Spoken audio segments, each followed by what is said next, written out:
พระอริยะเอาธรรมะนั้นบ่งแก้ไขภูมิจิตภูมิธรรมเราไม่ใช่เราจะรู้ด้วยตัวเองไม่ได้อริยสัจตรัสไว้ให้เดินไปตามธรรมเจริญปัญญาในมรรคองค์แปดเป็นหลักนั้นงามเลิศล้ำ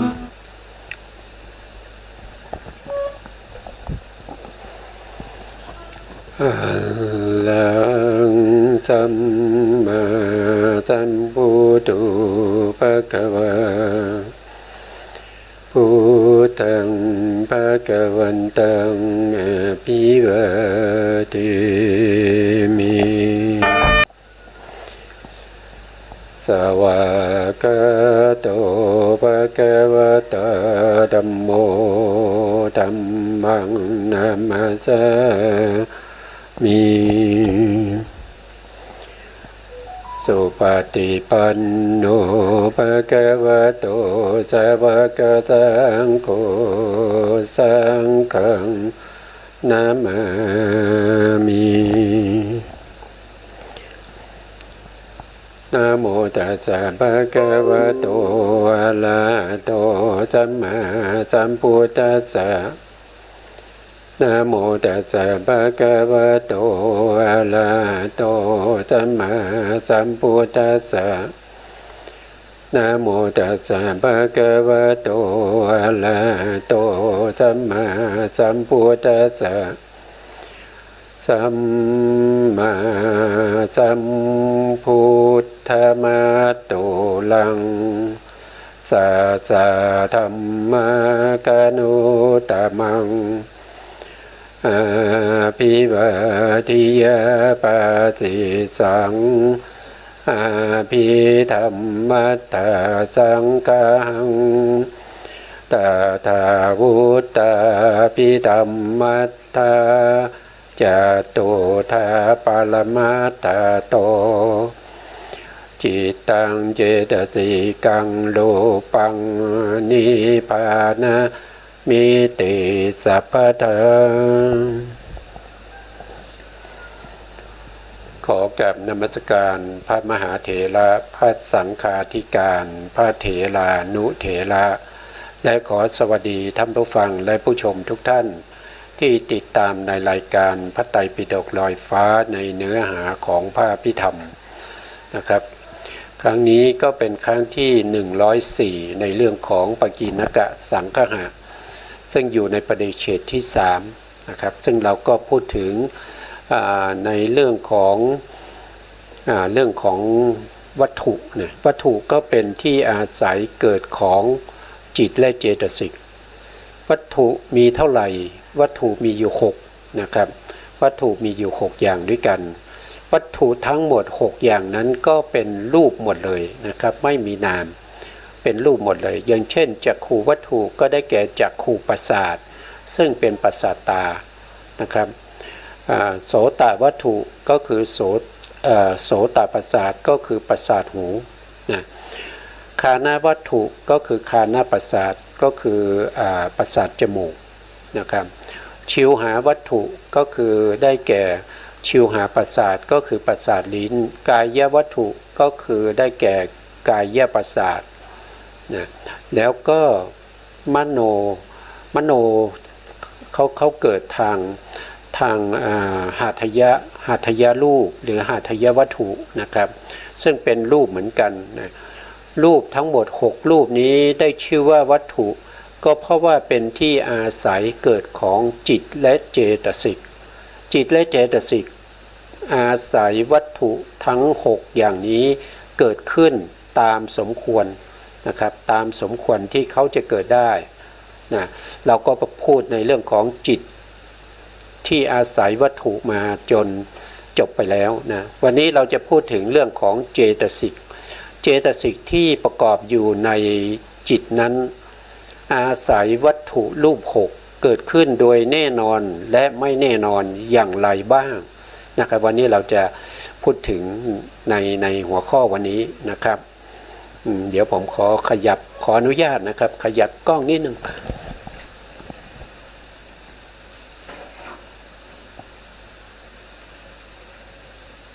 นะครับก็รู้สึกว่าได้แล้วนะครับก็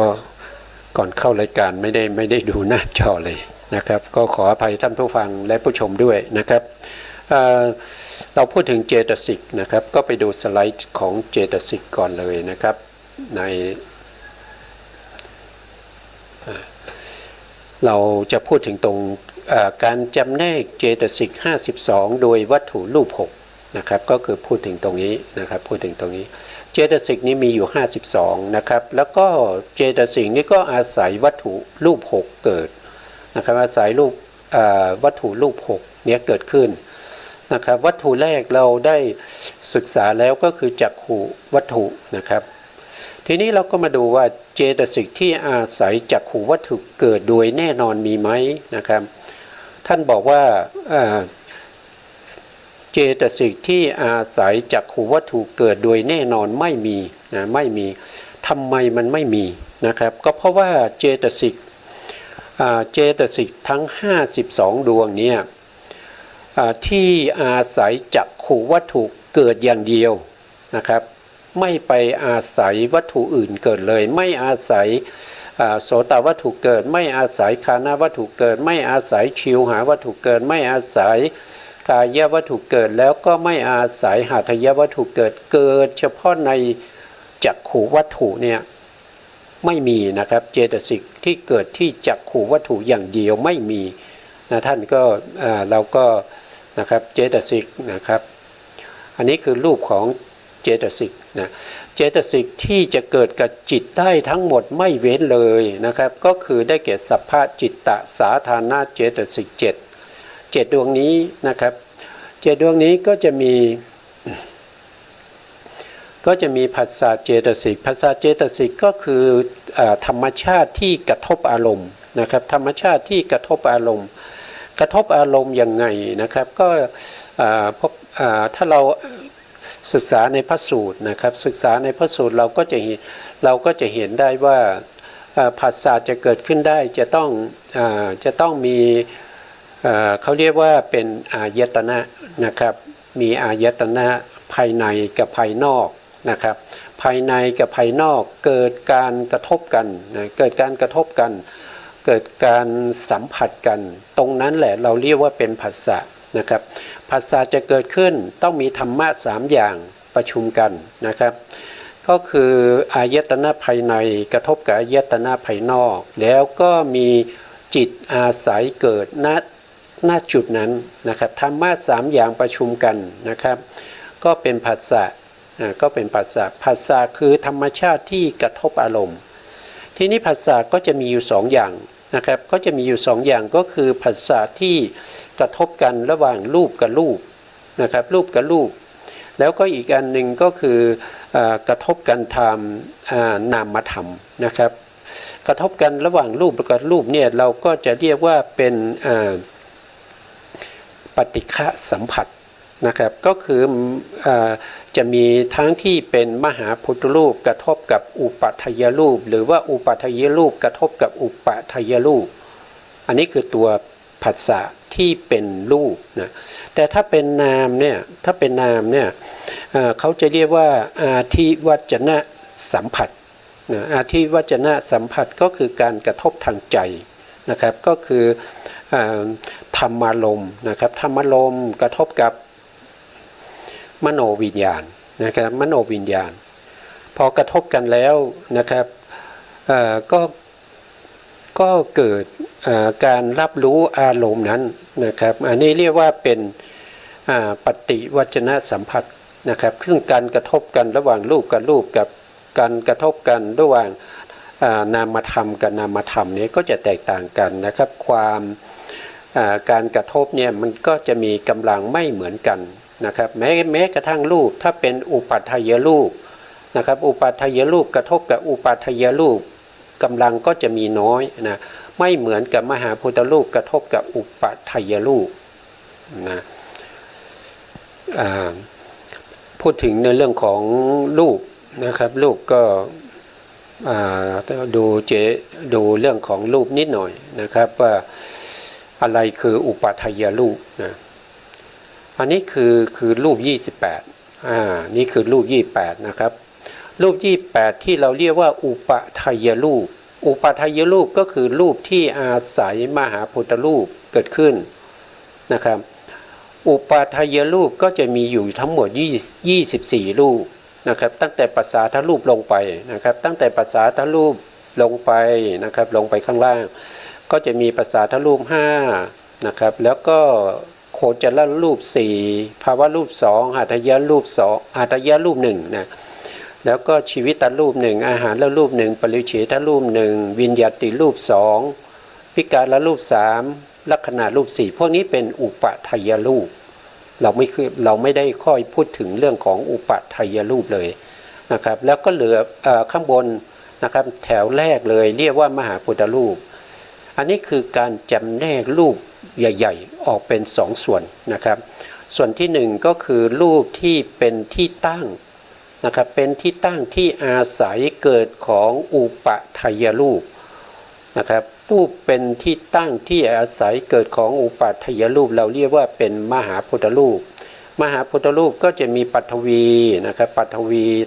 ธาตุหรือธาตุดินนะ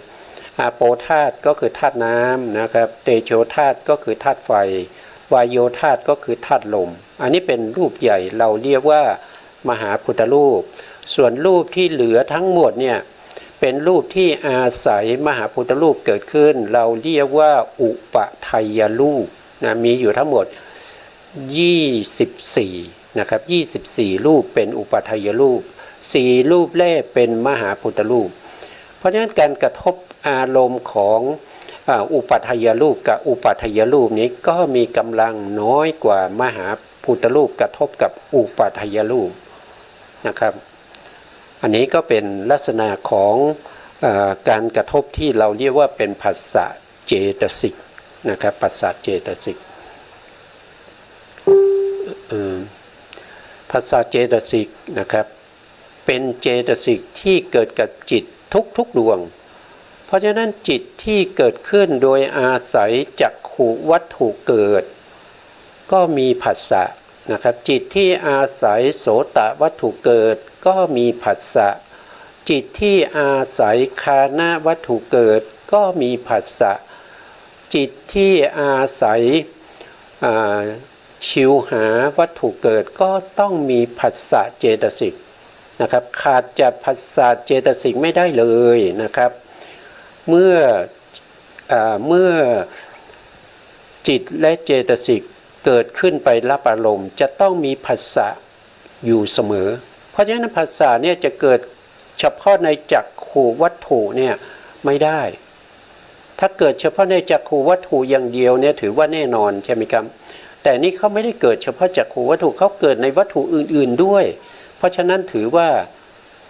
เป็นเจตสิกที่อาศัยจักขุวัตถุเกิดไม่แน่นอนนะครับไม่แน่นอนนะผัสสะเจตสิกอาศัยจักขุวัตถุเกิดโดยแน่นอนไม่มีนะท่านก็บอกว่าไม่มีนะครับอันนี้ก็ถูกต้องนะครับว่ามันไม่มีจริงๆนะมันไม่มีจริงๆนะต่อไปนะครับเวทนาเป็นเจตสิกดวงหนึ่งที่อยู่ในสภาพจิตตสาธารณเจตสิกเหมือนกันนะครับแต่เวทนาตัวนี้ก็เกิดกับจิตทุกดวงเหมือนกันเหมือนกับผัสสะเลยนะครับเพราะฉะนั้นเวทนาที่จะเกิดเฉพาะในจักขุจะอาศัยจักขุวัตถุเกิดอย่างเดียวไม่มีนะครับเพราะว่าเวทนาอาศัยทั้งจักขุวัตถุโสตวัตถุคานะวัตถุชิวหาวัตถุกายวัตถุแล้วก็หัตถยวัตถุเกิดขึ้นนะครับเวทนานะครับซึ่งเป็นเจตสิกดวงที่2นะแล้วต่อมาก็คือสัญญาเจตสิกสัญญาเจตสิกก็คือธรรมชาติที่จำอารมณ์นะครับจำอารมณ์นะสัญญาเจตสิกที่อาศัยจักขุวัตถุเกิดแน่นอนไม่มีนะครับไม่มีเพราะว่าสัญญาเจตสิกเนี่ยนอกจากจะอาศัยจักขุวัตถุเกิดแล้วยังไปอาศัยวัตถุอื่นๆอีก 5อย่างเกิดขึ้นเพราะฉะนั้นก็ถือว่าสัญญาเจตสิกอาศัยจักขูวัตถุเกิดโดยแน่นอนไม่มีคำว่าแน่นอนนี่คือเขาจะต้องเกิดเฉพาะจักขูวัตถุนะครับอาศัยจักขูวัตถุอย่างเดียวเกิดขึ้นแต่นี่เขาไม่ได้อาศัยจักขูวัตถุอย่างเดียวเขาอาศัยวัตถุอื่นด้วยเพราะฉะนั้นสัญญาเจตสิกจึงเป็นเจตสิกที่อาศัยจักขูวัตถุเกิดแน่นอนไม่มีแน่นอนไม่มีนะครับเจตสิกตัวต่อไปก็คือตัวเจตนานะครับเจตนาก็คือธรรมชาติที่กระตุ้นเตือนสัมปยุตธรรมให้ทำหน้าที่ของตนนะครับทำหน้าที่ของตนของใครของมันนะครับใครมีหน้าที่อะไรก็ทำไปนะครับเป็นตัวกระตุ้นเตือนเหมือนกับตัวแม่ทัพที่คอยกระตุ้นเตือนให้แก่ทหารแต่ละเหล่าแต่ละกองเนี่ยให้ทำหน้าที่ของตัวนะครับซึ่งเจตนาเจตสิกเขาก็จะเป็นแม่ทัพนะครับพูดง่ายๆเขาเป็นแม่ทัพนะครับหรือถ้าเราพูดตามธรรมะเขาเป็นตัวกรรมนะเขาเป็นตัวกรรมนะครับกรรมเจตนานี้ถ้าเราดูโดยสภาวธรรมแล้วเขาจะเป็นกรรมอยู่สองอย่างนะครับกรรมที่หนึ่งเขาจะเป็นกรรมที่เราเรียกว่าเป็นสหชาตกรรมก็คือเป็นกรรมด้วยเกิดพร้อมกับผลของกรรมด้วยเรียกว่าสหชาตกรรมนะแต่บางครั้งเนี่ยเขาเกิดขึ้นแล้วอย่างเช่นอกุศลจิตเกิดขึ้นหรือมหากุศลจิตเกิดขึ้นนะครับพวกนี้ก็จะเป็นตัวที่มีทั้งสหชาตกรรมอยู่ในตัวเองนะครับอยู่ในอกุศลจิต12เลยเจตนาที่อยู่ในนั้นก็เรียกว่าเป็นสหชาตกรรมแต่เมื่อทำกรรมไปแล้วนะครับเขายังมีผลต่อไปในอนาคตนะครับทำให้เราได้รับความทุกข์ยากนะครับเพราะว่าเราทำอกุศลกรรมเอาไว้ให้ผลเป็นความทุกข์นะอันนั้นก็คือนานักคณิกะกรรมเพราะว่าเป็นกรรมต่างขณะนะกับผลนะคือทำกรรมแล้วเนี่ยไม่แน่นอนว่าผลเขาจะให้เมื่อไหร่นะครับเขาอาจจะให้หลังจากทำไปแล้วนะครับหรือว่าหลังจากที่เราทำไปแล้วหลายภพหลายชาติเขาจะมีโอกาสให้ผลหรือว่าอาจจะยาวนานมากนะครับกรรมที่เราเคยทำไว้ในอนันตชาติเนี่ยก็ส่งผลมาให้เราได้รับผลของกรรมนั้นในปัจจุบันนี้ก็ได้นะครับเพราะฉะนั้นตัวกรรมเนี่ยตัวเจตนาเนี่ยเขาจะตามให้ผลเราตลอดเวลานะครับถ้าเราไม่เปิดโอกาสให้กรรมนั้นให้ผลกรรมนั้นก็ไม่มีโอกาสให้ผลนะครับการเปิดโอกาสให้กรรมนั้นให้ผลก็ขึ้นอยู่กับเรานะครับขึ้นอยู่กับตัวเรามีเขาเรียกว่าเป็นประโยคะนะครับประโยคะก็คือความพยายามที่จะทำกรรมใหม่ๆเนี่ยที่เป็นการสนับสนุนให้กรรมเก่าให้ผลนะนี่ก็เรื่องของกรรมเราก็จะมีการศึกษาต่อไปในชั้นเขาปริเฉดที่5นะครับปริเฉดที่5จะพูดถึงในเรื่องของกรรมนะครับก็จะอยู่ในชั้นมัชชิมตินะครับมัชชิมตินะครับมัชชิมติก็จะพูดถึงเรื่องกรรมนะครับเราก็ลองไปฟังดูนะครับตัวเจตนานะครับเป็นเจตสิกนะครับเกิดกับจิตทุกดวงนะครับจิตทุกดวงเจตนาเจตสิกเนี่ยอาศัยวัตถุที่เกิดขึ้นเนี่ยเขาอาศัยวัตถุทั้ง6เลยเขาไม่ได้อาศัยเฉพาะจักขูวัตถุอย่างเดียวนะเพราะฉะนั้นก็ถือว่าเจตนาอาศัยจักขูวัตถุเกิดโดยแน่นอนไม่มีนะครับคือเจตนาที่เกิดเฉพาะในจักขูวัตถุเนี่ยไม่มีนะครับไม่เกิดที่อื่นเลยไม่มีเพราะเจตนาเกิดกับวัตถุทั้ง6นะต่อไปเช่นเดียวกันนะครับก็คือเอกคตาก็คือสมาธินะครับก็คือสมาธิแต่เป็นสมาธิชั่วขณะนะครับเป็นชั่วขณะแต่ละขณะไปนะครับเรียกว่าเอกคตานะเอกคตาเนี่ยก็คือธรรมชาติที่สงบและให้สัมปยุตธรรมนั้นตั้งอยู่ในอารมณ์เดียวนะครับก็คือทำให้สัมปยุตธรรมนั้น มีสมาธินะครับตั้งอยู่ในอารมณ์เดียวเท่านั้นไม่ฟุ้งซ่านนะครับไม่ฟุ้งซ่านนะเอกคตาก็เป็นเจตสิกที่เป็นสัพพจิตตสาธารณเจตสิกเหมือนกันเกิดกับจิตทุกดวงเพราะฉะนั้นเอกคตาที่จะเกิดเฉพาะในจักขุวัตถุเนี่ยไม่มีเพราะว่าเอกคตาเนี่ยเกิดกับโสตวัตถุก็ได้คานะวัตถุก็ได้ชิวหาวัตถุก็ได้นะครับหาทยวัตถุก็ได้เพราะฉะนั้นตัวเอกคตาที่เป็นเจตสิกที่อาศัยจักขุวัตถุเกิดโดยแน่นอนไม่มีนะครับไม่มีคือเกิดเฉพาะในจักขุทวารเนี่ยไม่มีนะครับแต่ถ้าเกิดในจักขุทวารไม่แน่นอนนี่มีนะครับเขาเ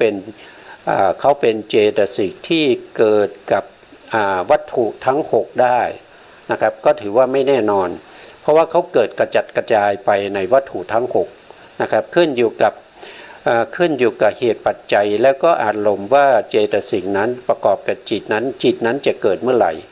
นะครับก็ขึ้นอยู่ตรงนั้นอีกทีหนึ่งเป็นเหตุเป็นปัจจัยให้เกิดขึ้นนะครับจากเอกคตาก็มาชีวิตินทรีย์นะครับชีวิตินทรีย์ก็คือเจตสิกดวงหนึ่งนะครับชีวิตินทรีย์นะครับซึ่งเป็นเจตสิกที่ทำหน้าที่ในการรักษาสัมปยุตธรรมนะสัมปยุตธรรมก็คือสภาวธรรมทั้งหลายที่เกิดพร้อมกับชีวิตินทรีย์เจตสิกดวงนั้นนะครับอย่างเช่นในจักขุทวารเนี่ยเวลาจักขุทวารเกิดขึ้นนะครับชีวิตินทรีย์ก็จะอยู่ในนั้นแล้วก็เจตสิกที่อย่างเจตสิกที่เป็นผัสสะเจตสิกที่เป็นเวทนาสัญญาเอกเจตนาเอกคตาแล้วมนสิการก็อยู่ในจักขุวิญญาณนั้นด้วยนะครับเพราะฉะนั้นจิตที่เกิดขึ้น1ดวงนี้จะมีเจตสิกประกอบอย่างน้อยที่สุดต้องมี7ดวงนะครับต้องมี7ดวงก็คือสัพพจิตตสาธารณเจตสิกก็จะประกอบในทวิปัญจวิญญาณจิตทั้ง10ดวงจักขุวิญญาณจิต2มีเจตสิกประกอบ7ดวงก็คือสัพพจิตตสาธารณเจตสิก7นะครับแล้วก็โสตวิญญาณจิต2ก็มีเจตสิกประกอบอยู่7ดวงนะครับก็คือผัสสะเวทนาสัญญาเจตนาเอกคตาชีวิตินทรีย์มนสิการนะครับแล้วก็คานะชิวหากายะหรือว่าจะเกิดทางหาทยวัตถุก็จะต้องมีเจตสิก7ดวงนี้เกิดอยู่เสมอเพราะฉะนั้นชีวิตินทรีย์เจตสิกเนี่ยจะเกิดเฉพาะในจักขุทวารอย่างเดียวเนี่ยไม่มีนะครับไม่มีเพราะว่าชีวิตินทรีย์สามารถเกิดในวัตถุอื่นๆก็ได้เรียกว่าไม่แน่นอนนะเช่นเดียวกันกับมนสิการเจตสิกมนสิการเจตสิกเป็นเจตสิกที่มีธรรมชาตินะครับมุ่งและนำสัมปยุตตธรรมขึ้นสู่อารมณ์นะตัวนี้เนี่ยก็บางครั้งเราก็จะเรียกว่าเป็นโยนิโสมนสิการหรือว่าเป็นบางครั้งก็จะเป็นโยนิโสมนสิการที่อยู่ในจิตนะครับที่อยู่ในจิตที่เป็นมโนทวาราวชนจิตหรือว่าเป็นมโนนะครับมโนที่ทำหน้าที่โวทัปนะนะครับถ้าไม่มีโยนิโสชวนะก็จะเป็นอกุศลนะครับอันนี้ก็เป็นเจตสิกที่เราเรียกว่าเป็นสัพพจิตตสาธารณเจตสิก7นะครับเขาเกิดกับจิตทุกดวงนะครับนะทีนี้เราก็มาดูรายละเอียดในสไลด์นะครับว่าเจตสิกที่เกิดโดยอาศัยจักขุเกิดขึ้นแน่นอนไม่มีนะอันนี้ถูกต้องนะครับที่เราศึกษากันมานะแล้วก็เจตสิกที่อาศัยจักขุวัตถุเกิดขึ้นโดยไม่แน่นอนก็จะมีอยู่7ดวงนะครับก็คือสัพพจิตตสาธารณเจตสิก7ที่ประกอบกับจักขุวิญญาณจิต2นะครับถ้าเป็นโสตวัตถุนะครับคานะวัตถุชิวหาวัตถุกายวัตถุก็เช่นเดียวกันนะครับ เจตสิกที่จะเกิดพร้อมกับวัตถุทั้ง4นี้โดยแน่นอนนี่ไม่มีนะครับไม่มีนะครับไม่มีนะครับแต่ถ้าเกิดโดยไม่แน่นอนเนี่ยมีนะเจตสิกที่อาศัยโสตวัตถุคานวัตถุชิวหาวัตถุกายวัตถุเกิดขึ้นโดยไม่แน่นอนมีอยู่7ดวงด้วยกันก็คือสัพพจิตตสาธารณเจตสิก7ที่ประกอบกับจักขูวิญญาณจิต2นะคานวิญญาณจิต2ชิวหาวิญญาณจิต2กายวิญญาณจิต2นะครับก็จะเป็นลักษณะนี้นะครับเพราะฉะนั้นเจตสิกที่สรุปตรงนี้นะว่าเจตสิกที่อาศัยจักขูวัตถุเกิดโสตวัตถุคานวัตถุชิวหาวัตถุกายวัตถุเกิดขึ้นโดยแน่นอนไม่มีนะครับแต่ถ้าอาศัยจักขูวัตถุโสตวัตถุคานวัตถุชิวหาวัตถุกายวัตถุเกิดขึ้นโดยไม่แน่นอนมีนะเกิดขึ้นโดยไม่แน่นอนมีเท่าไหร่ก็ตอบว่ามีอยู่7ดวง7ดวงนั้นก็คือได้แก่สัพพจิตตสาธารณเจตสิก7นะครับเพราะสัพพจิตตสาธารณเจตสิกประกอบกับจิตทุกๆดวงนะครับเพราะจิตทุกๆดวงที่เกิดขึ้นก็อาศัยวัตถุ6นั้นเกิดขึ้นตามสมควรแก่จิตนั้นๆนะอันนี้ก็สไลด์นี้ก็หมดไปนะครับผ่านไปนะครับต่อมาในข้อที่3นะในข้อที่3ท่านบอกว่านะครับเจตสิกที่อาศัยหาทยวัตถุเกิดขึ้นโดยแน่นอนมีอยู่6ดวงนะ6ดวงนั้นก็คือได้แก่โทสะโทจตุกะเจตสิก4โทจตุกะเจตสิก4นั้นก็คือได้แก่โทสะเจตสิกนะโทสะเจตสิก1นะแล้วก็มีอิสสานะอิสสาเจตสิกอีก1นะแล้วก็มัชฌริยเจตสิกอีก1แล้วก็กุกุจจะเจตสิกอีก1รวมแล้วก็จะเป็น4ดวงนี้เรียกว่าเป็นโทจตุกะเจตสิก4นะครับถ้าว่าโดยธรรมชาติหรือสภาวธรรมหรือว่าวิเศษลักษณะของเจตสิกประเภทที่เป็นโทจตุกะเจตสิก4ดวงนี้นะครับโทสะก็มีธรรมชาติที่ปทุสร้ายต่ออารมณ์เขาบอกว่าปทุสร้ายต่ออารมณ์ก็คือเมื่อเกิดขึ้นแล้วจะรู้สึกถึงความเล่าร้อนนะครับความเล่าร้อนความไม่พอใจนะครับใจเราจะเศร้าหมองนะครับลักษณะอาการก็จะมีทั้งที่เป็นค่ำควรนะครับปริเทวะนะครับทุกขะโทมนัสอุปยาตนะครับพวกนี้มาจากโทสะหมดเลยนะครับมาจากโทสะหมดนะครับอันนี้ก็เป็นการประทุษร้ายอารมณ์นะครับโทสะดวงที่1นะดูเอาเจตสิกขึ้นมาดูหน่อยนะครับเจตสิกอยู่ตรงนี้นะครับอยู่ตรงนี้นะครับอยู่ตรงนี้เรียกว่าโทจตุกะเจตสิก4ดวงที่1คือโทสะนะครับดวงที่1คือโทสะก็คือมีธรรมชาติที่ปทุษร้ายต่ออารมณ์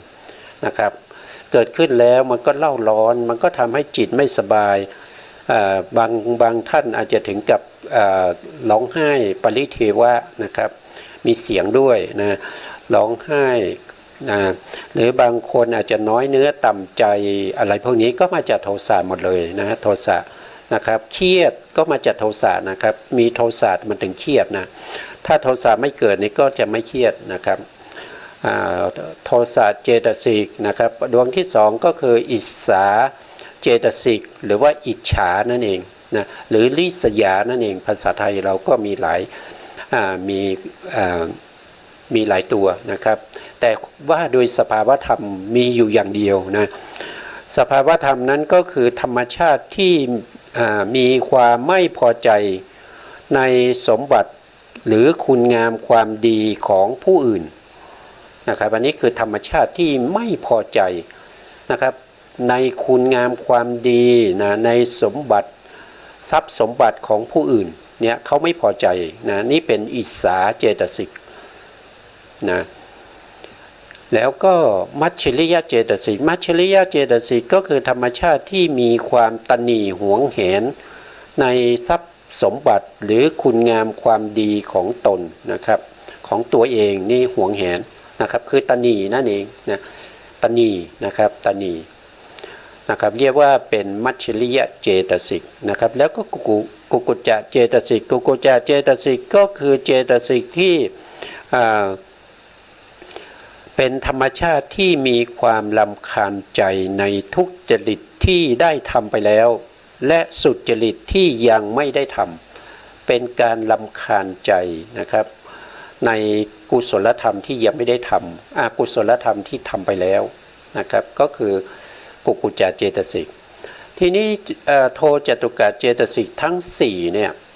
ทั้ง4ดวงนี้เนี่ยเขาอาศัยหาทายวัตถุเกิดนะเขาอาศัยหาทายวัตถุเกิด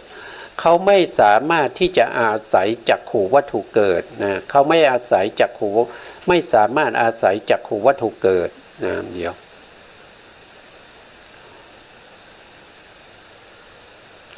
ก็มาดูตรงนี้อันนี้เป็นรูปนะครับเป็นรูป28แต่อันนี้เป็นเจตสิกนะครับเราพูดถึงเจตสิกที่อาศัยอาศัยวัตถุรูปเกิดนะครับวัตถุรูปมีอยู่6นะครับวัตถุรูปมีอยู่6ก็คือประสาทรูป5นี้เป็นวัตถุหมดเลยนะเป็นจักขูวัตถุอันนี้คือจักขูวัตถุนะครับอันที่2โสตวัตถุนะอันที่3ก็เป็นคานวัตถุอันที่4ก็เป็นชิวหาวัตถุอันที่5ก็เป็นกายวัตถุแล้วก็กระโดดมาตรงนี้นะกระโดดมาตรงนี้เรียกว่าเป็นหัตถยวัตถุหรือหัตถยรูปนะก็จะมีอยู่6นะมีอยู่6ตรงนี้แหละที่เราเรียกว่าเป็นวัตถุนะครับทีนี้โทจตุกะเจตสิก4เนี่ยเขาจะเกิดกับจิตที่เป็นโทสะนะจิตที่เป็นโทสะทีนี้จิตที่เป็นโทสะเนี่ยเขาไม่ได้อาศัยจักขุเกิดเขาไม่ได้อาศัยโสตะเกิดเขาไม่ได้อาศัยคานะชิวหากายวัตถุเกิดแต่เขาอาศัยหาทายวัตถุเกิดนะเขาอาศัยหาทายวัตถุเกิดเพราะฉะนั้นถ้าถามว่านะครับถ้าถามว่าโทจตุกะเจตสิก4เนี่ยอาศัยวัตถุเกิดแน่นอนใช่ไหมก็ต้องตอบว่าใช่นะครับเพราะว่าเขาอาศัยวัตถุอย่างเดียวเขาอาศัยหาทายวัตถุอย่างเดียวเกิดขึ้นเขาไม่ได้อาศัยจักขูวัตถุก็ไม่อาศัยโสตวัตถุนะครับคานวัตถุชิวหาวัตถุกายวัตถุเนี่ยเขาไม่ได้อาศัยเลยเขาอาศัยหาทายวัตถุอย่างเดียวเพราะฉะนั้นโทจตุกะ4เนี่ยอาศัยหาทายวัตถุเกิดแน่นอนอันนี้เกิดแน่นอนนะครับนะอาศัยหัตถยวัตถุเกิดแน่นอนนะต่อไปนะครับต่อไปเขาบอกว่าเจตสิกที่อาศัยหัตถยวัตถุเกิดแน่นอนมีอยู่6ดวงก็คือโทจตุกะเจตสิก4ที่ผมแนะนำไปเมื่อตะกี้นะครับแล้วก็อัปปมัญญาเจตสิก2อัปปมัญญาเจตสิก2เนี่ยเป็นเจตสิกที่มีอารมณ์เป็นบัญญัติเมื่อมีอารมณ์เป็นบัญญัติแล้วเขาจะไปเกิดทางตาไม่ได้เขาไปเกิดทางตาโดยอาศัยจักขูวัตถุถ้าไปเกิดทางหูอาศัยโสตวัตถุถ้าไปเกิดทางจมูกเรียกก็เป็นคานะวัตถุถ้าไปอาศัยลิ้นก็จะเป็นชิวหาวัตถุถ้าไปอาศัยกายก็เรียกว่ากายวัตถุไม่ได้เลยนะครับเพราะว่าจิตที่อาศัยจักขูวัตถุเกิดเนี่ยเขาเห็นอะไรเห็นสีเป็นอะไรสีเป็นปรมัตถ์สีไม่ใช่บัญญัติแต่อัปปมัญญาเจตสิก2เนี่ยเขารับบัญญัติเป็นอารมณ์เขารับบัญญัติเป็นอารมณ์นะครับเขาไม่ได้รับปรมัตถ์เป็นอารมณ์นะครับจิตที่อาศัยจักขูวัตถุเกิดเนี่ยเขาเห็นสีเป็นอะไรสีเป็นรูปารมณ์รูปารมณ์เป็นอะไรเป็นปรมัตถ์นะครับเพราะฉะนั้นเขาอาศัยจักขูวัตถุเกิดไม่ได้นะเขาอาศัยโสตวัตถุเกิดไม่ได้เพราะโสตวัตถุเนี่ยเป็นที่อาศัยเกิดของโสตวิญญาณจิตโสตวิญญาณจิตเกิดขึ้นต้องรู้อารมณ์ที่เป็นสัทธารมณ์เรียกว่าเสียง เสียงนั้นเป็นปรมัตถ์เสียงนั้นไม่ได้เป็นบัญญัตินะครับเพราะฉะนั้นอัปปมัญญาเจตสิกจึงอาศัยโสตวัตถุเกิดไม่ได้นะต่อไปนะครับจิตที่อาศัยฆานะวัตถุเกิดได้แก่ฆานะวิญญาณจิตฆานะวิญญาณจิตเป็นจิตที่เกิดขึ้นแล้วก็ไปรู้กลิ่นนะครับกลิ่นเป็นรูปธรรมเป็นปรมัตถธรรมไม่ใช่บัญญัติแต่อัปปมัญญาเจตสิกสองจะต้องอาศัยบัญญัติเกิดขึ้นแต่เสียงกลิ่นที่เรียกว่าฆานะคันธารมณ์คันธารมณ์เป็นอารมณ์ให้แก่ฆานะวิญญาณจิตเกิดขึ้นโดยอาศัยฆานะวัตถุเกิดนั้นเป็นปรมัตถ์เป็นปรมัตถ์เพราะฉะนั้นอัปปมัญญาเจตสิกจึงเกิดในฆานะวัตถุไม่ได้นะครับก็เช่นเดียวกันนะครับอัปปมัญญาเจตสิกสองนี่จะไปอาศัยชิวหาวัตถุเกิดก็ไม่ได้เพราะชิวหาวัตถุเนี่ยเป็นที่อาศัยเกิดของชิวหาวิญญาณจิตสองแต่ชิวหาวิญญาณจิตสองเขามีอารมณ์ที่เป็นกลิ่นรสนะรสเป็นอะไรรสเป็นปรมัตถ์ไม่ใช่บัญญัติไม่ใช่บัญญัตินะแต่อัปปมัญญาเจตสิกเขาต้องอาศัยบัญญัตินะครับเพราะฉะนั้นเขาเกิดไม่ได้เหมือนเช่นเดียวกันเขาเกิดทางกายวัตถุก็ไม่ได้เพราะว่ากายวัตถุเนี่ยเวลากายวิญญาณจิตเกิดขึ้นเนี่ยก็จะรู้โพธพารมณ์โพธพารมณ์นั้นก็คือได้แก่ปัทวีโพธพารมณ์ก็คือธาตุดินนะครับแล้วก็เตโชโพธพารมณ์ก็คือธาตุไฟวายโยโพธพารมณ์ก็คือธาตุลมธาตุทั้งสามอย่างนี้ไม่ใช่ทั้งธาตุที่เป็นธาตุปัทวีนะครับเตโชวายโยเขาเป็นปรมัตถ์เขาไม่ได้เป็นบัญญัตินะเพราะฉะนั้นอัปปมัญญาเจตสิกจะไปอาศัยเกิดร่วมด้วยไม่ได้เพราะอัปปมัญญาเจตสิกนี้จะรู้อารมณ์ที่เป็นบัญญัตินะครับเพราะฉะนั้นอัปปมัญญาเจตสิกก็เกิดได้กับวัตถุเดียวเท่านั้นนะครับก็คือหาทายวัตถุเช่นเดียวกันกับโทจตุกะเจตสิกสี่นะครับก็เช่นเดียวกันเลยตรงนี้นะครับแต่โทจตุกะเจตสิกสี่เนี่ยเขารับอารมณ์ทั้งที่เป็นบัญญัติก็ได้เป็นปรมัตถ์ก็ได้ตรงนี้นะครับรับได้ทั้งสองนะครับแต่เขาต้องอาศัยหาทายวัตถุเกิดเพราะว่าเขาไปเกิดทางจักขุวัตถุโสตวัตถุฆานะวัตถุชิวหาวัตถุกายวัตถุไม่ได้นะครับไม่ได้นะท่านก็อธิบายต่อนะครับว่าเพราะว่าโทจตุกะเจตสิกสี่ดวงนี้ย่อมเกิดขึ้นในกามภูมิเท่านั้นส่วนอัปปมัญญาเจตสิกสองก็เกิดขึ้นในปัญจโวการภูมิเท่านั้นจริงๆแล้วก็คืออันเดียวกันนะครับเขาบอกว่ากามภูมิคืออะไรกามภูมิก็คือได้แก่ภูมิ11ภูมินะครับก็คือได้แก่อบายภูมิ4มนุษย์1นะครับแล้วก็เทวดาอีก6รวมแล้วก็เป็นกามภูมิ11นะครับที่มีโทจตุกะเจตสิกเกิดอยู่ในภพภูมิเหล่านี้นะครับแล้วก็อัปปมัญญาเจตสิกก็เกิดอยู่ในภพภูมิเหล่านี้เหมือนกันนะครับเกิดอยู่ในภพภูมิเหล่านี้เหมือนกันแต่โทสะเจตสิกเนี่ยไม่สามารถจะไปเกิดในพวกที่เป็นพรหมได้นะครับเช่นไปเกิดในรูปประพรหมไม่ได้นะครับเพราะว่าพรหมเขาไม่มีโทสะแต่อัปปมัญญาเจตสิกเนี่ยไปเกิดในพวกที่เป็นพรหมได้อัปปมัญญาเจตสิกเช่นเจริญเรื่องของเมตตาภาวนานะครับแล้วก็กรุณาภาวนานะครับเมตตากรุณานะครับสามารถไปเกิดใน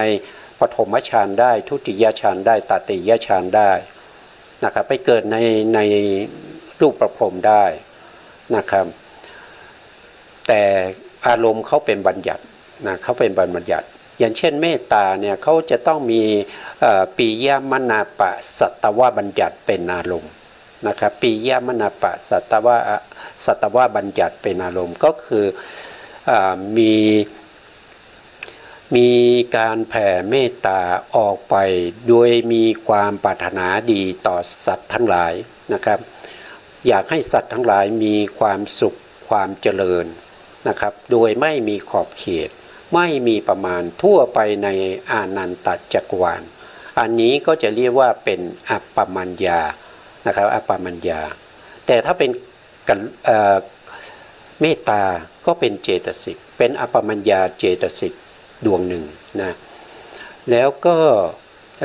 กรุณานะกรุณาก็คือตัวเจตนาที่มีอารมณ์เป็นทุกขีตสัตว์นะครับคือเมื่อเห็นสัตว์ได้รับความทุกข์แล้วก็มีความกรุณาอยากช่วยเหลือให้สัตว์นั้นได้พ้นจากความทุกข์นั้นนะครับความรู้สึกแบบนี้เป็นบัญญัติเราเรียกว่าเป็นทุกขีตสัตตวบัญญัตินะครับนะก็จะเป็นลักษณะอย่างนี้นะครับเพราะฉะนั้นถ้าพูดถึงความการเกิดที่กว้างไกลนะครับภพภูมิที่เกิดได้มากก็คืออัปปมัญญาเจตสิกเนี่ยเกิดได้มากเกิดในมนุษย์ก็มีนะครับเกิดในเดรัจฉานก็มีนะ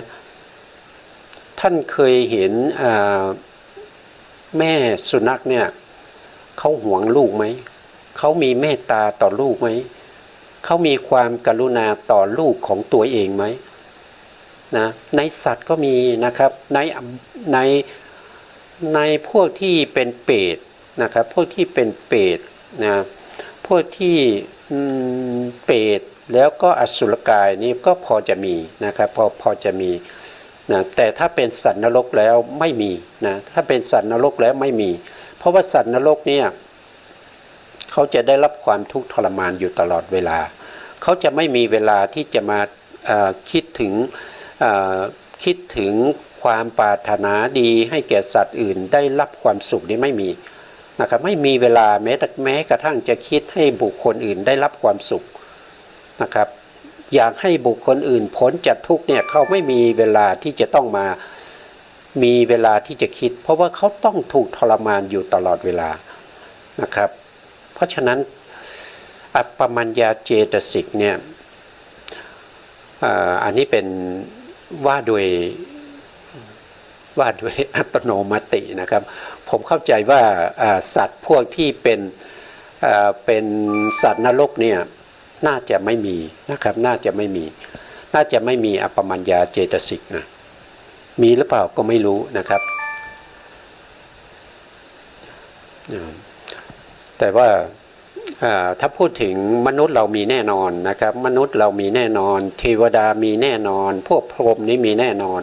นะครับพวกพรหมเนี่ย16ชั้นนะมีแน่นอนนะครับแล้วก็ถ้าเป็นโทสะเนี่ยจะมีเฉพาะในกามภูมิเท่านั้นนะครับในรูปประพรมไม่มีเพราะฉะนั้นโทสะนี้ก็จะแคบกว่านะครับถ้าว่าโดยภพภูมิเนี่ยโทสะก็จะแคบกว่าโทสะนี้มีในกามภูมิ11มีหมดเลยนะครับไม่ว่าจะเป็นสัตว์นรกนะครับว่าจะเป็นอสุรกายเป็นเปรตเป็นเดรัจฉานเป็นมนุษย์แล้วก็เป็นเทวดาอีก6ชั้นนี้มีโทสะแต่เทวดาที่มีโทสะอายุไม่ยืนนะครับมีอายุไม่ยืนถ้ามีโทสะก็จะจุติจากความเป็นเทวดานะครับแล้วก็มาเกิดในอบายนะเกิดในอบายเพราะโทสะนะครับโทสะนะแต่อัปปมัญญานี่มีกว้างกว่านะครับไปถึงนู่นไปถึงปฐมฌานทุติยฌานตติยฌานนะครับตติยฌานนะครับตรงนี้เป็นอัปปมัญญาเจตสิก2นะครับจริงๆแล้วอัปปมัญญาเนี่ยเจตสิกเนี่ยถ้าเราพูดถึงอัปปมัญญาโดยการเจริญในเรื่องของฌานเนี่ยเขามีอยู่4อย่างนะเขาจะมีอยู่4อย่างนั่นก็คือมีเมตตาใช่ไหมครับมีเมตตามีกรุณามีมุทิตาแล้วก็มีอุเบกขานะครับแต่ตรงนี้เจตสิกตรงนี้เขามีแค่2ดวงเองก็คือเมตตากับกรุณานะครับเจตสิก เพราะฉะนั้นเจตสิกนี่กว้างกว่านะครับเพราะฉะนั้นเขาจะใช้คำว่าปัญจโวการภูมิเท่านั้นก็คือหมายถึงมันกว้างมันไปถึงรูปประพรหมด้วยมันลงไปถึงอบายด้วยมันลงถึงมนุษย์เทวดาด้วยมันกว้างกว่าจึงใช้ปัญจโวการภูมิเพราะว่ามันครอบคลุมได้มากกว่าแต่ถ้าเป็นโทสะเนี่ยในภูมิที่เป็นที่เป็นพรหมเนี่ยไม่มีแน่นอนนะไม่มีแน่นอนเพราะฉะนั้นโทสะก็จะมีเฉพาะในกามภูมินะครับเขาจึงใช้คำว่ากามภูมินะอันนี้ก็เป็นเจตสิก6ดวงที่อาศัยหทัยวัตถุเกิดแน่นอนนะเกิดแน่นอนนะต่อไปนะครับเจตสิกที่อาศัยหทัยวัตถุเกิดโดยไม่แน่นอนมีอยู่46นะ46ดวงก็คือได้แก่อัญญสมณะเจตสิก13นะครับมันดูรูปอัญญสมณะเจตสิก3ก็คือสีเขียวทั้งหมดเนี่ยนะครับก็เป็นอัญญสมณะเจตสิก13แล้วก็อกุศลเจตสิก10อกุศลเจตสิก10มีอยู่14นะครับเว้นอะไรเว้นโทสะไปนะครับเว้นโทสะโทจตุกะ4ไปเพราะโทจตุกะ4เนี่ยเขาอยู่ที่แน่นอนแล้วนะเขาอยู่ที่แน่นอนตรงนี้เราพูดถึงไม่แน่นอนนะครับ46เพราะฉะนั้นก็เว้นโทสะนะครับโทจตุกะเจตสิก4แล้วก็โสภณเจตสิกโสภณเจตสิกทั้งหมดมีอยู่25นะครับโสภณเจตสิกทั้งหมดมีอยู่25เว้นอปมัญญาเจตสิก2ไปเพราะอปมัญญาเจตสิก2อยู่ในเกิดในหทัยวัตถุแน่นอนแล้วนะครับตรงนี้ไม่แน่นอนเกิดในหทัยวัตถุไม่แน่นอนก็เว้นไป2ก็จะเหลืออยู่23นะก็จะเป็น23รวมกับอกุศลเจตสิก10นะครับก็เป็น33รวมกับอัญญสมณะเจตสิก13ก็เป็น46ดวงนะ46ดวงนี้อาศัยหทัยวัตถุเกิดโดยไม่แน่นอนนะเกิดโดยไม่แน่นอนนะต่อไปนะครับต่อไปในข้อที่4นะในข้อที่4เจตสิกที่อาศัยหทัยวัตถุเกิดแน่นอนนะแน่นอนมีอยู่6ดวงอาศัยหทัยวัตถุเกิดแน่นอนมีอยู่6ดวงก็ซ้ำนี่อันนี้ซ้ำกับตรงนี้เหรอน่าจะซ้ำนะครับ6ดวงนะครับตรงนี้ก็6ดวงโทจตุกะเจตสิก4อปมัญญาเจตสิก2นะครับแต่ตรงนี้เขามีอธิบายตรงนี้ไม่มีนะครับตรงนี้ต่อไปนะครับดูต่อไปนะแล้วก็เจตสิกที่อาศัยหทัยวัตถุเกิดโดยไม่แน่นอน46นะครับก็คือ46ก็คือเว้นโทจตุกะเจตสิก4อปมัญญาเจตสิก2นะครับจริงๆแล้วก็ซ้ำกับข้อ3เลยนะเนี่ยนะครับก็เกิดในปัญจโวการภูมินะครับก็ผ่านไปนะครับเพราะว่าเราอธิบายไปแล้วนะครับต่อไปนะต่อไปในสไลด์ต่อไปเนี่ยเขาจะพูดถึงในเรื่องของตารางนะครับเมื่อเราฟังคำบรรยายแล้วนะครับแล้วเราก็มาดูเป็นตารางนะครับบางท่านอาจจะมีอัธยาศัยในการที่จะฟังในเรื่องของการบรรยายเป็นตัวอักษรเป็นข้อๆนะครับแต่บางท่านอาจจะมีอัธยาศัยในการดูตารางแล้วเกิดความเข้าใจมากกว่านะครับไม่รู้ว่าตารางนี้ท่านเห็นหรือเปล่านะครับเพราะผมขออธิบายตรงนี้ก่อนนะครับภพภูมิ30ภูมินะครับ30ภูมิเนี่ยก็คือภูมิที่มีเจตสิกเกิดได้นะครับภูมิทั้งหมดมีอยู่31แต่อีกภูมิหนึ่งเจตสิกเกิดไม่ได้นั่นคืออสัญญสัตตภูมิมีแต่รูปธรรมอย่างเดียวไม่มีนามธรรมเพราะฉะนั้นเจตสิกเกิดไม่ได้นะครับเขาบอกว่าจำแนกภูมิ30โดยวัตถุรูป6นะวัตถุรูป6เราก็รู้แล้วศึกษามาแล้ววิญญาณธาตุ7นะวิญญาณธาตุ7เราก็รู้แล้วมีตั้งแต่จักขูวิญญาณโสตวิญญาณคานาวิญญาณชิวหาวิญญาณกายวิญญาณมโนธาตุแล้วก็มโนวิญญาณธาตุนะครับก็รวมแล้วก็เป็น7นะและ จิตที่อาศัยและไม่อาศัยวัตถุรูปแน่นอนและไม่แน่นอนนะตารางนี้โอ้จำแนกหลายอย่างเลยนะครับนะเราก็มาดูนะครับช่องที่1นะช่องที่1ในแนวตั้งเนี่ยเขาเรียกว่าเป็นวิญญาณธาตุ7นะวิญญาณธาตุ7วิญญาณธาตุ7นั่นก็คือหมายถึงจักขูวิญญาณนะครับโสตวิญญาณคานะวิญญาณชิวหาวิญญาณกายวิญญาณมโนธาตุแล้วก็มีอีกอันหนึ่งนะครับไปอีกหน้าหนึ่งนะครับก็จะเป็นมโนวิญญาณธาตุนะเป็นมโนวิญญาณธาตุนะครับเราก็มาดูตรงนี้ก่อนนะครับจิตนะช่องที่2ก็คือจิตก็จะบอกว่าอย่างเช่นจักขูวิญญาณธาตุก็คือได้แก่จักขูวิญญาณจิต2นะครับโสตวิญญาณธาตุก็ได้แก่โสตวิญญาณจิต2คานะวิญญาณธาตุก็ได้แก่คานะวิญญาณจิต2นะครับชิวหาวิญญาณธาตุก็ได้แก่ชิวหาวิญญาณจิต2กายวิญญาณธาตุก็ได้แก่กายวิญญาณจิต2สัมปติฉันนะจิต2ปัญจทวาราวชนะจิตปัญจทวาราวชนะจิตตรงนี้มีดวงเดียวนะครับทุกทีตรงนี้มีดวงเดียวนะครับปัญจทวาราวชนะจิตมีดวงเดียวไม่ใช่2นะโลภะมูลจิต8โทสะมูลจิต2นะครับพวกนี้เป็นจิตนะต่อมาในช่องนี้นะในช่องนี้ในแนวตั้งนะครับอาศัยวัตถุอะไรและไม่อาศัยวัตถุก็คืออาศัยวัตถุอะไรนะครับหรือไม่อาศัยวัตถุเกิดในภูมิไหนนะครับอย่างเช่นปัญจโวการภูมินะปัญจโวการภูมิก็จะแบ่งออกเป็น2ส่วนนะครับ1ก็คือกามภูมิ11นะ2ก็คือรูปภูมิ15เว้นอสัญญสัตตภูมินะในกามภูมิเนี่ยมีวัตถุอะไรบ้างก็จะมีจักขูวัตถุโสตวัตถุตรงนี้พิมพ์ผิดเลย นะครับตรงนี้ท่านพิมพ์มาผิดนะ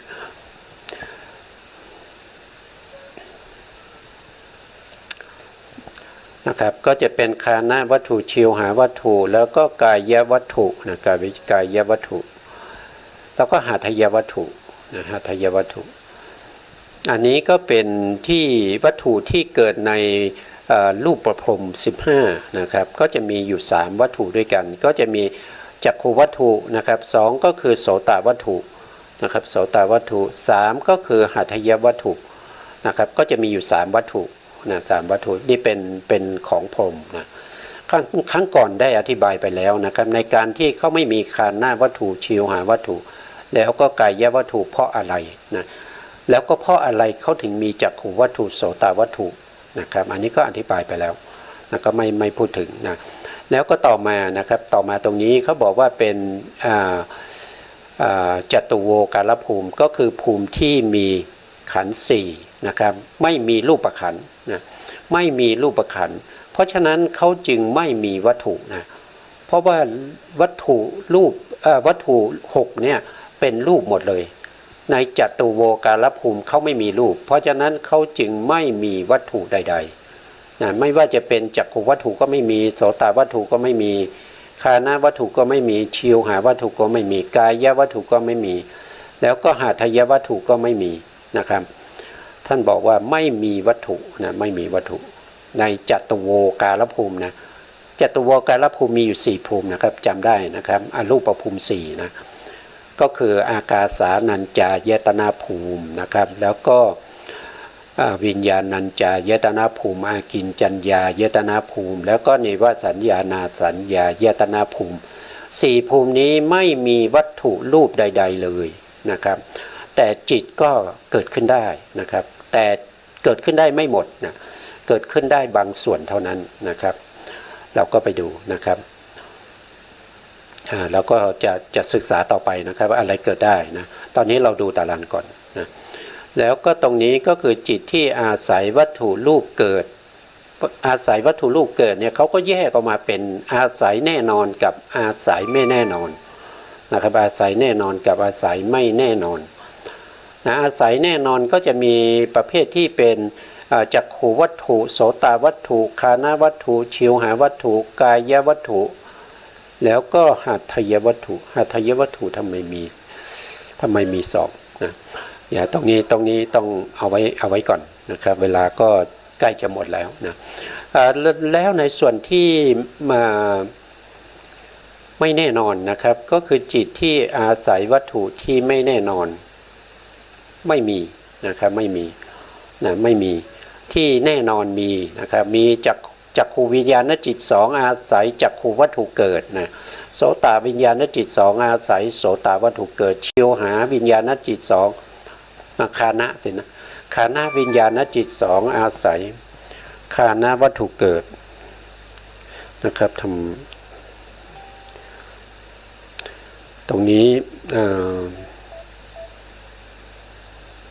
ก็เสียงรบกวนนะครับก็ปิดไปก่อนนะก็ถ้าเราว่าโดยแน่นอนเนี่ยก็จะเป็นพวกที่เป็นทวิปัญจวิญญาณจิต10นะครับแล้วก็อาศัยวัตถุรูป5เกิดนะครับอันนี้คือแน่นอนนะแน่นอนอธิบายไม่ทันเลยต้องเอาไว้ในครั้งต่อไปแล้วครับเพราะว่าเวลาจะหมดแล้วนะถ้าเราอธิบายต่อไปก็จะไม่หมดแล้วก็จะเสียเวลาด้วยนะครั้งต่อไปก็ต้องอธิบายใหม่นะครับนะเอาไว้ตรงนี้ก่อนนะครับเพราะเวลาหมดแล้วนะครับอภิธรรมก็พูดถึงตัวเลขเยอะนะครับพูดถึงตัวเลขเยอะแต่ตัวเลขทั้งหลายเหล่านี้มันเป็นตัวเลขที่น่าสนใจเพราะว่าอะไรเพราะว่ามันอยู่กับเรานะมันอยู่กับเรามันไม่ได้อยู่ที่อื่นนะมันอยู่กับเราอย่างเช่นจักขูวิญญาณจิต2นั้นมันอยู่ตรงไหนนะครับมันก็อยู่ตรงที่ประสาทตาของเราอ่ะนะครับเขาอาศัยประสาทตาของเราเกิดขึ้นนะครับแล้วก็ไปเห็นรูปนะครับถ้าไม่มีประสาทตาเนี่ยจักขูวิญญาณจิต2นี่เกิดไม่ได้เลข2ตัวนี้ก็จะไม่มีใช่ไหมครับเลข2ตัวนี้มีได้ก็ต่อเมื่อจักขูวิญญาณนั้นอาศัยตาของเราเกิดขึ้นแล้วก็ไปเห็นสีอย่างนี้เป็นต้นนะครับถ้าไม่มีตานะครับจักขูวิญญาณจิต2ก็มีไม่ได้ก็เป็นตัวเลขที่มันมากับสภาวธรรมนะครับนะสุดท้ายนี้ขอกราบขอบพระคุณพระครูสมุทรวิศวัตรวรกิจโจผู้อำนวยการสถานีวิทยุเพื่อการศึกษาพระพุทธศาสนาและวัฒนธรรม FM 104.5 เมกะเฮิรตซ์วัดไฝหินจังหวัดเชียงใหม่และขอกราบขอบพระคุณพระครูปริยัติยานุศาสตร์ขอบคุณท่านผู้ฟังและผู้ชมทุกท่านที่ติดตามในรายการพระไตรปิฎกลอยฟ้าในเนื้อหาของพระอภิธรรมครับวันนี้ลาไปก่อนครับสวัสดีครับ